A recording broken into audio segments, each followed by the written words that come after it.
Hi students, ఎలా ఉన్నారు? Self assessment 1 మనకి 10th క్లాస్కి సంబంధించి ఫిజికల్ సైన్స్లో ఈ మెటల్స్ అండ్ నాన్ మెటల్స్ చాప్టర్లో డిస్ప్లేస్మెంట్ రియాక్షన్స్కి సంబంధించి ఈ క్వశ్చన్ రావడం జరిగింది. ఈ క్వశ్చన్కి ఆన్సర్ని ఈరోజు ఈ వీడియోలో ఎక్స్ప్లెయిన్ చేద్దాం. ఫస్ట్ చూడండి, ఇక్కడ ఏబిసిడి అనే 4 మెటల్స్ ఇవ్వడం జరిగింది. 4 సొల్యూషన్స్ ఇవ్వడం జరిగింది. ఐరన్ సల్ఫేట్ అని, copper sulphate, zinc sulphate, silver nitrate అని. ఈ మెటల్స్ వీటితో రియాక్ట్ అయినప్పుడు డిస్ప్లేస్మెంట్ రియాక్షన్ వేటితో జరుగుతుంది, మిగిలిన వాటికి నో రియాక్షన్ అని ఇవ్వడం జరిగింది అనమాట. దానికి సంబంధించి ఇక్కడ 4 క్వశ్చన్స్ మనకి ఎగ్జామ్లో ఇవ్వడం జరిగింది. ఇక్కడ టెక్స్ట్ బుక్లో అయితే 3 క్వశ్చన్స్ వరకే ఉంది. చూద్దాం ఈ క్వశ్చన్కి ఆన్సర్ ఎలా చేయాలో. ఈ క్వశ్చన్కి ఆన్సర్ చేయాలంటే మనకి రియాక్టివిటీ సిరీస్, మెటల్స్కి సంబంధించి రియాక్టివిటీ సిరీస్ తెలిసి ఉండాలన్నమాట. మనకు తెలుసు మెటల్స్ యొక్క కెమికల్ ప్రాపర్టీస్, వాటర్తో రియాక్షన్ ఎలా జరుగుతుందో దాన్ని అనుసరించి మనం మెటల్స్ యొక్క రియాక్టివిటీ సిరీస్ రాసుకోవచ్చు అనమాట. మెటల్స్ అన్నీ కూడా వాటర్తో రియాక్ట్ అవ్వవు.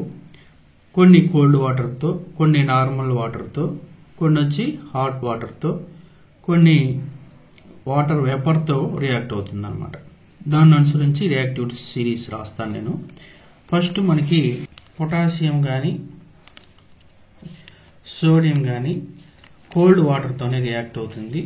మరియు ఇక్కడ ఇది ఒక ఎక్సోథెర్మిక్ రియాక్షన్ కాబట్టి ఈ రియాక్షన్ కొంచెం వైలెంట్గా ఉంటుంది అనమాట. ఎందుకంటే ఇక్కడ రిలీజ్ అయినటువంటి హీట్ ఎనర్జీ వల్ల ఈ హైడ్రోజన్ మండుతుంది అనమాట.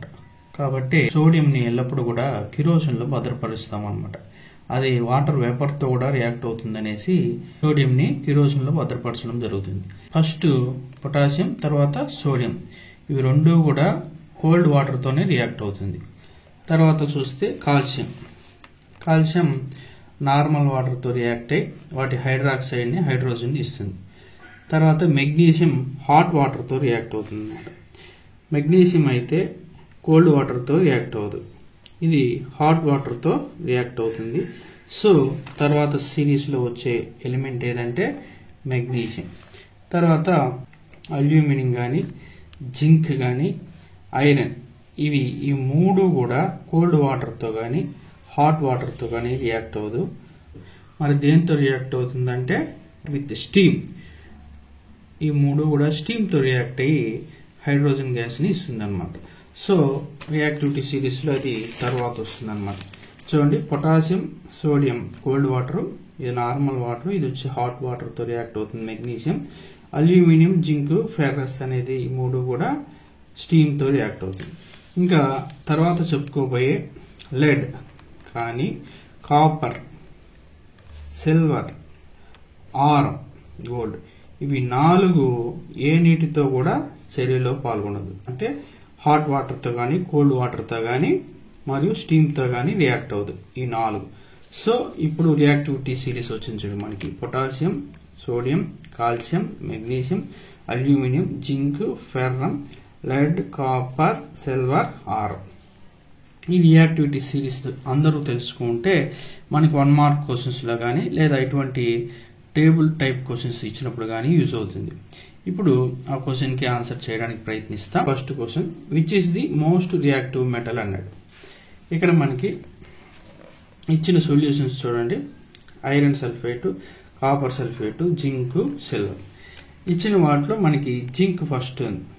ఇవి తనిగా రాసుకుంటాం. ఫస్ట్ ఇచ్చిన సొల్యూషన్స్లో జింక్ ఉంది, జింక్ సల్ఫేటు. తర్వాత ఐరన్ సల్ఫేట్ ఉంది, చూడండి జింక్ తర్వాత ఐరన్. తర్వాత కాపర్ సల్ఫేట్, కాపర్ తర్వాత చూడండి, సో కాపరు. తర్వాత సిల్వర్ నైట్రేట్, ఫస్ట్ సిల్వర్ ఉంది.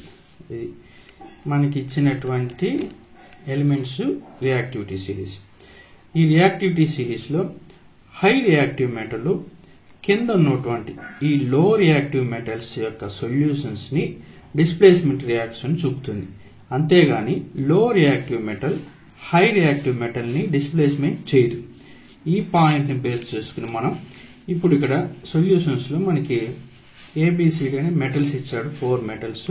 ఫస్ట్ ఇక్కడ జింక్ సల్ఫేట్, మనకి రియాక్టివిటీ సిరీస్ లో హై రియాక్టివ్ మెటల్ ఏది ఇచ్చిన టేబుల్లో జింక్ సల్ఫేట్ ని ఏ అనేది ఇక్కడ కలపలేదు. బి, సి, డి ఈ 3 కూడా డిస్ప్లేస్మెంట్ చేయట్లే కాబట్టి జింక్ గురించి మనకి తెలియదు. తర్వాత ఫెర్రస్ సల్ఫేట్ చూడండి, ఐరన్ సల్ఫేట్ ని తర్వాత సిరీస్ లో ఏ అనేది నో రియాక్షన్, తర్వాత బి డిస్ప్లేస్మెంట్ చేస్తాను కాబట్టి ఐరన్ హై రియాక్టివ్ మెటల్ ఇచ్చిన వాటిలో దీన్నే డిస్ప్లేస్మెంట్ చేస్తాను కాబట్టి బి అనేది ఇక్కడ మనకి హై రియాక్టివ్ మెటల్. తర్వాత సి మెటల్ గాని డి అనే మెటల్ గాని నో రియాక్షన్, ఇక్కడ రియాక్షన్ చూపటం లేదు కాబట్టి హై రియాక్టివ్ మెటల్ ఐరన్ నే డిస్ప్లేస్మెంట్ చేస్తుంది కాబట్టి బి అనేది మోస్ట్ రియాక్టివ్ మెటల్. కాబట్టి ఫస్ట్ క్వశ్చన్ కి ఆన్సర్ మనకేమి మెటల్ బి అనే ఆన్సర్ రాయాలి ఫస్ట్ క్వశ్చన్. తర్వాత చూద్దాం. తర్వాత ఐరన్ తర్వాత కాపర్ సల్ఫేట్ ని ఏ మెటల్ డిస్ప్లేస్మెంట్ చేస్తాను, బితో దాన్ని యాడ్ చేయలే. సి డిలో రియాక్షన్ నో రియాక్షన్ అని ఇవ్వడం జరిగింది, అంటే సి డి అనేది డిస్ప్లేస్మెంట్ చేయటం లేదు కాబట్టి బి తర్వాత రియాక్టివిటీ సిరీస్ లో తర్వాత వచ్చే మూలకం ఏది ఏ. కాబట్టి first B high reactive metal ఇచ్చిన టేబుల్లో, తర్వాత ఏ. ఇప్పుడు జింక్ సల్ఫేట్ అయిపోయింది, ఐరన్ సల్ఫేట్ అయింది, తర్వాత కాపర్ సల్ఫేట్ చెప్పాం. కాపర్ సల్ఫేట్ ని ఏ అనే మెటల్ డిస్ప్లేస్మెంట్ చేస్తాను. లాస్ట్ సిల్వర్ నైట్రేట్ ఏ బిని యాడ్ చేయలే, సిని యాడ్ చేశారు. సి అనేది సిల్వర్ నైట్రేట్ ని డిస్ప్లేస్మెంట్ చేస్తాను. డి అనేది దేనికి రియాక్షన్ చూపట్లా చూడండి, ఏ సొల్యూషన్ లోనూ డిస్ప్లేస్మెంట్ చేయట్లే కాబట్టి లాస్ట్ డి వస్తుంది, సి తర్వాత డి వస్తుంది అనమాట. ఫస్ట్ బి తర్వాత ఏ తర్వాత సి. డి అనే మెటల్ ఏ సొల్యూషన్ లోనూ డిస్ప్లేస్మెంట్ చూపలేదు కాబట్టి అది లీస్ట్ రియాక్టివ్ మెటల్ అనమాట. మోస్ట్ రియాక్టివ్ మెటల్ వచ్చి బి. నెక్స్ట్ క్వశ్చన్ చూద్దాం. Second one, what would you observe if B is added to solution of copper sulphate కి బి ఇక్కడ యాడ్ చేయాల, ఒకవేళ యాడ్ చేస్తే ఏం జరుగుతుంది అన్నాడు. కాపర్ సల్ఫేట్ కి B.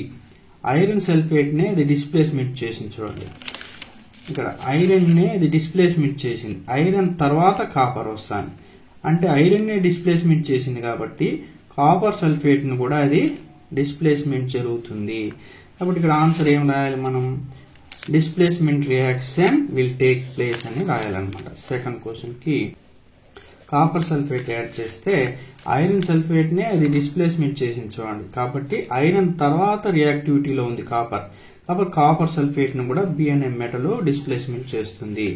Last arrange the metal A B C and D in the order of decreasing reactivity. ఇప్పుడు రాసాం చూడండి, ఫస్ట్ హై రియాక్టివిటీ మెటల్ ఏది బి టేబుల్ ప్రకారం, తర్వాత ఏ, తర్వాత C, last least reactive metal ఏది ఇచ్చిన టేబుల్లో డి.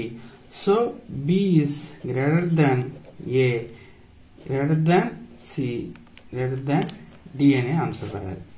ఇక్కడ ఒక క్వశ్చన్ మనకి లేదు కానీ సెల్ఫ్ అసెస్మెంట్ లో అడిగాడు, which is the least reactive metal అని.